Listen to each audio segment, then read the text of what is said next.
Quelles sont les sources et les défis de la croissance économique? Alors, ce que je vous propose sur ce chapitre, c'est que on présente tout cela sous forme d'une petite histoire, parce que vous verrez, il y a des enchaînements qui sont quand même assez logiques, et puis on va essayer de faire en sorte que ce soit un peu moins rébarbatif, et j'en profite parce que ce sera peut-être pas le cas avec tous les chapitres du programme de terminale. La croissance économique, c'est l'augmentation sur longue période du PIB. Autrement dit, c'est l'augmentation des richesses créées.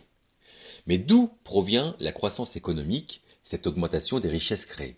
Et cette augmentation de richesses n'est-elle pas sans conséquences? Imaginez que vous êtes une sorte de dieu qui veut faire prospérer le peuple que vous avez créé. Au départ, le peuple, c'est deux personnes. Vous vous dites, je veux qu'on produise plus. Un jour, vous écoutez Arlette. C'est le nom de la première femme car Ève était déjà prise sur une autre planète. Un jour, donc, vous écoutez Arlette en train de gronder Jean-Vincent, son feignant de mari. Adam aussi était déjà pris. Si tu veux plus de pommes, bouge-toi la libido et fais-moi des enfants. T'auras des bras supplémentaires pour la cueillette. Quel génie! Pour produire plus, il faut plus de travailleurs. Dans le jargon économique, on dit qu'il faut augmenter l'utilisation du facteur travail.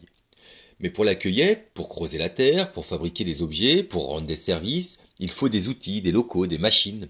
Autrement dit, du facteur capital. Vous appelez, en tant que Dieu, vous appelez croissance extensive la croissance qui repose sur l'extension de l'utilisation de ces facteurs de production. Et alors, vous dites à Arlette et Jean-Vincent, soyez féconds, multipliez, remplissez la terre, et fermez bien les volets, j'ai tendance à tout voir. Par la suite, les économistes bien moins bienveillants que vous comprendront que pour la croissance extensive, on peut aussi augmenter le temps de travail et le temps d'utilisation du capital.